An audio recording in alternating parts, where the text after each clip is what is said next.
Bonjour à tous, c'est Gilles Mansillon, je vous souhaite une excellente journée, je vous souhaite la bienvenue, j'espère que vous profitez au maximum de ce début de printemps qui est extraordinairement énergétique, disons.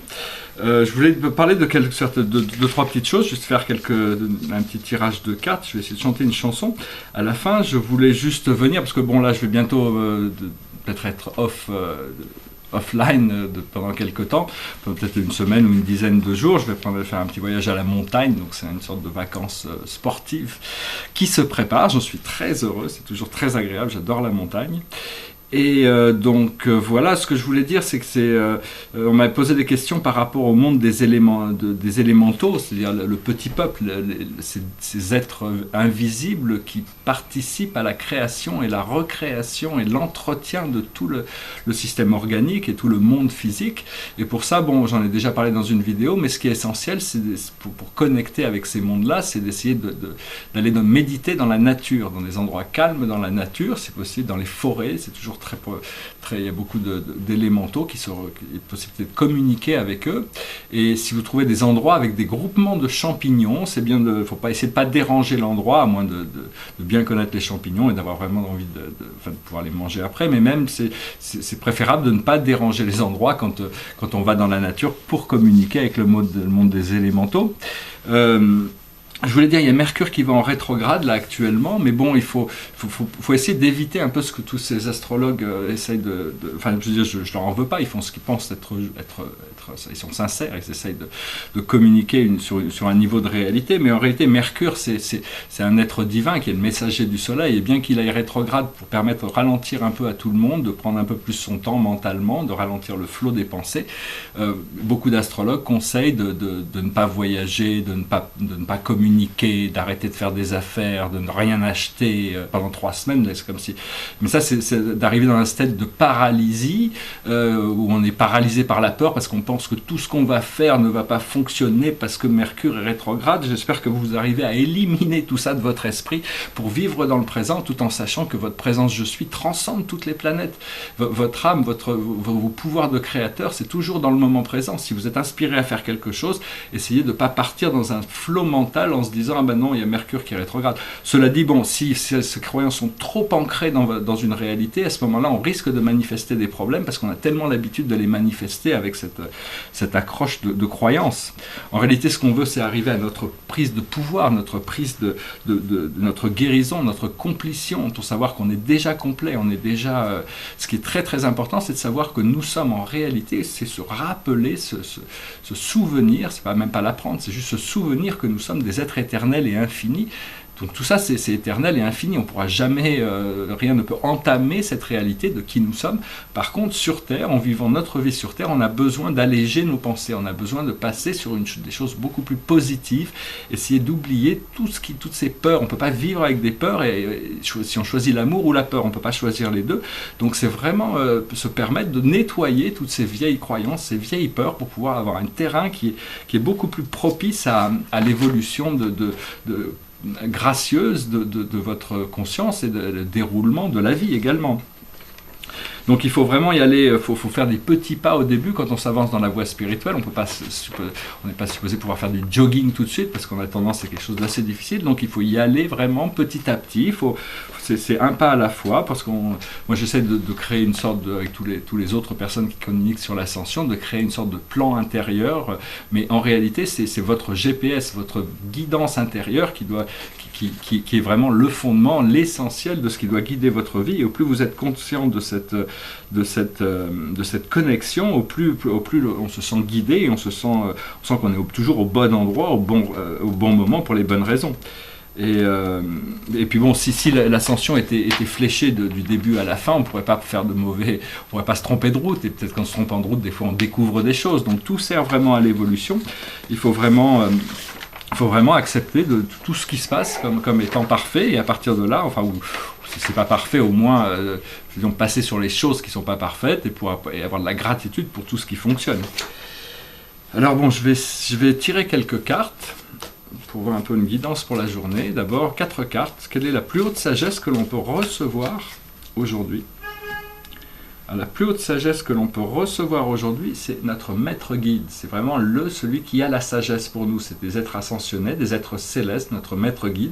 C'est le plus haut guide que l'on puisse avoir pour nous. Alors c'est sûr, il y a certaines personnes, pour eux, leur maître guide, c'est l'archange Michael, ou Sananda, Jésus, ou le Bouddha.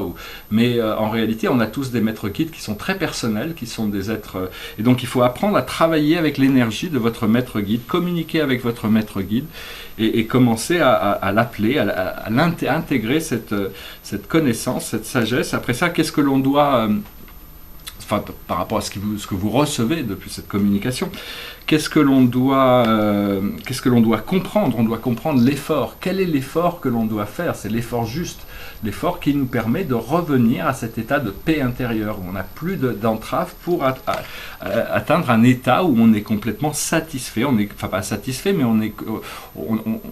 l'instant se mérite à lui-même et il n'y a pas besoin de chercher plus loin. Après ça, on est forcément amené à faire de nouvelles choses. Ce que l'on doit faire au niveau de l'action, on doit comprendre l'effort, et ce que l'on doit faire, c'est le guérisseur. C'est-à-dire, toute la guérison, c'est toujours des auto-guérisons. C'est-à-dire que quand on guérit quelqu'un, c'est parce qu'on voit la santé en cette personne.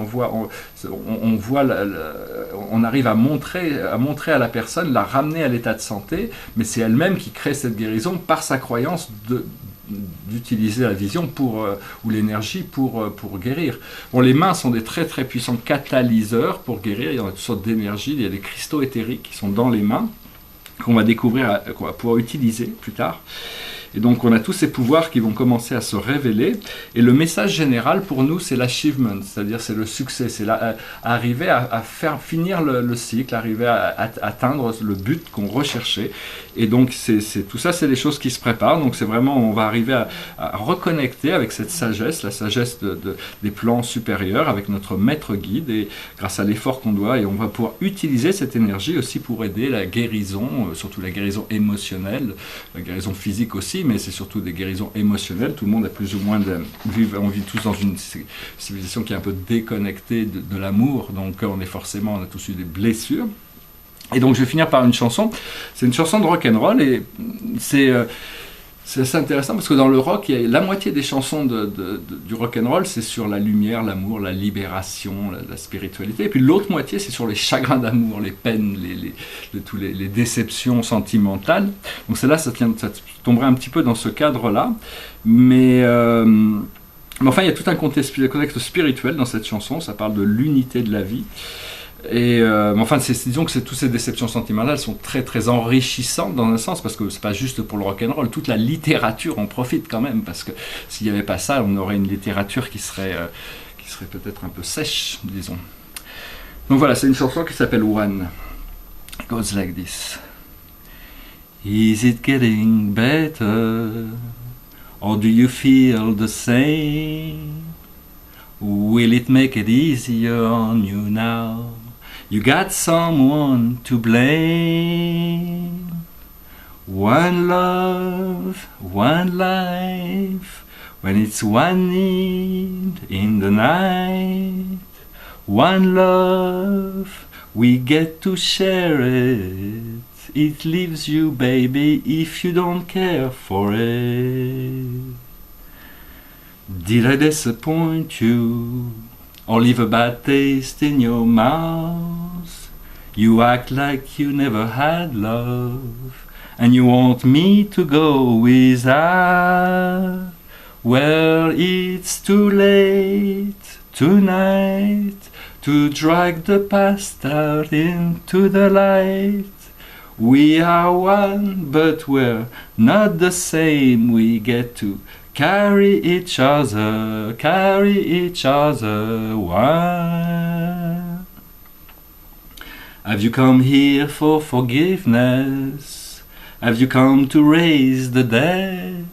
Have you come here to play Jesus to the lepers in your head? Did I ask too much? More than a lot? You gave me nothing, now it's all I've got. We are one, but we're not the same. We hurt each other, then we do it again. You say love is a temple, Love a higher low, love is a tempo, love the higher low. You ask me to enter, but then you make me crawl. I can't be holding on to what you get when all you get is hurt. One love, one blood, one life. We got to do what we should. One life with each other, sisters, brothers. One life, but we're not the same. We get to carry each other, one. Je vous remercie d'être resté jusqu'à la fin, je vous souhaite une excellente journée, puis je reviens à vous très bientôt depuis mon téléphone portable à la montagne. Namasté.